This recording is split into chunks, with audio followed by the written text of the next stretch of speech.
Eto, Alec Burke? Alec Burke kasi Ano he's masasabi mo also dito? good. He's also good defensively. And may pagka-shooter din, streaky si Alec Burks, and hindi niya kailangan ng yung bola to dominate, like Mm. siya steady player para sa akin si Alec Burks, steady player siya. I've always been a fan of guys na alam mo yun, they know when to step up when it matters. Hindi naman siya magiging full-time kasi nga andyan si Conley. Pero I Etong think he's a better option. Monte Morris? Di ko to kilala. Actually, isa din yan. Monte Morris. If I'm not mistaken, galing to ng Denver. Sa Denver siya nagkaroon ng parang boom, tapos tinrade nila sa Detroit. Tapos he's not being utilized by Detroit ngayon. Pero ayan, ayan. Actually, tatlong player. Fourth, consideration lang si Tyus Jones, pero sabi nga nila mahal. Pero yun. Magaling si Tyus Jones ngayon eh. Magaling sa Wizards eh. Eto, Malcolm Brogdon.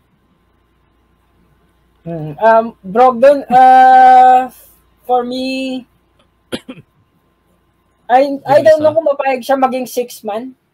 Kasi alam naman natin starting point guard talaga si Conley. Pero ayun, nakita mo naman Tyus Jones kasi hometown kid. He was born in Minnesota. So that's why they're really asking for him. Ayoko kay Dennis Smith Jr. even though he was better last year actually.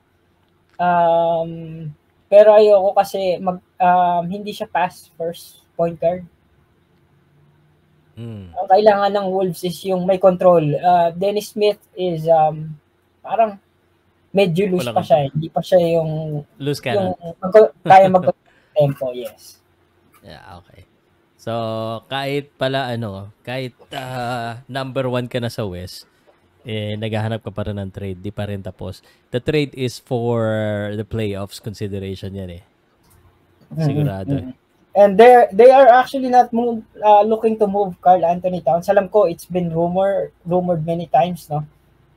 But the way that they are clicking now, the other day, di ba, nung bago sa Magic, silang dalawa ni Gobert ang nag-dominate.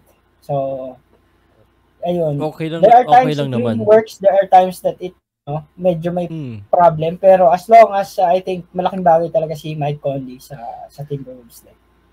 Ako, bro, pag yung rumors, it's matik na may rumors talaga pag mga big players. Pero I wouldn't say na it's not working for the Minnesota Timberwolves, but because I look at the bigger picture. And the bigger picture is that they're still number 1. So I'm not saying that it's not working. So most probably it is. But syempre, meron nakakita ng future kung ano yung gusto nilang gawin. Pero ito yung mga lumalabas, Karl Anthony Towns trade, Knicks. Trade rumors with the Knicks not interested. Having interest. Pero bro, just gusto ko lang sabihin sa'yo meron din ako nakita na trade rumors for Julius Randle. Para kanina. Kinukunik ko lang. Paano kaya kung Karl Anthony Towns, Julius Randle plus whatever, pambalanse? Siyempre lamang si Karl Anthony Towns dito eh. Honestly, Julius Randle, he's playing great. And if you pair Julius Randle with Bear, it's a good option. And natural 4 kasi talaga. Yun nga lang defensively ako kasi it's a numbers game right now. Si Karl Towns kasi nasa top 15 siya defensively. Julius Randle is not.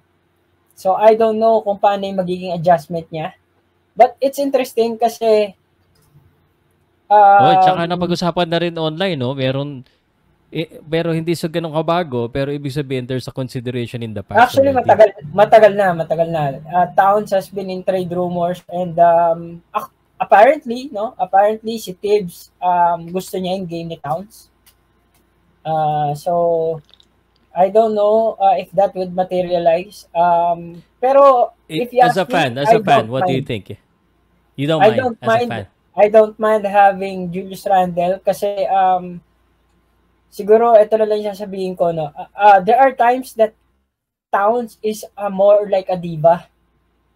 'Di ba? Yun yung negative sa kanya eh. Para siyang diva. Pero mas He magaling complains si too much. Towns, 'di ba? Mas magaling si Towns. Yes, he's overall better player, pero kasi the problem there is the fit with Gobert. Kung hindi ma-utilize ng which is courtesy na rin kay kay coach pangalan nun, coach ng Minnesota. Tapos he was able to make it work na si Towns actually is popping out. Better shooter, pero kagaya na sinabi ko, no, I don't think that will happen kasi the T-Wolves are winning like what I said, diba, in the past 20 years na eh. It's been 20 years since they've been this good. So with the new ownership, si Mark Lowry at saka si Mark Lowry and what's the other forgot his name. Hindi ko malala yung may-ari eh. Mark Lowry is actually the main sponsor and baseball player yung isa eh, nakalimutan ko si sila na yung magiging may-ari and they're actually considering ito insider scoop lang sa mga Minnesota podcast na that the new ownership will actually a new arena if they keep winning and eventually of course they're gonna go to the new arena kasi nga no ownership will mawawala na si Glenn Taylor sa Timberwolves before the end of this year, which is good sign kasi nga all Minnesota Timberwolves fans wants KG to retire as a Timberwolf kasi nga diba si Sibo in honor na ng isang I think last year ng Memphis. So, Minnesota Timberwolves fans has been clamoring for Glenn Taylor to step out and the new ownership to come in para na rin si KG. Okay.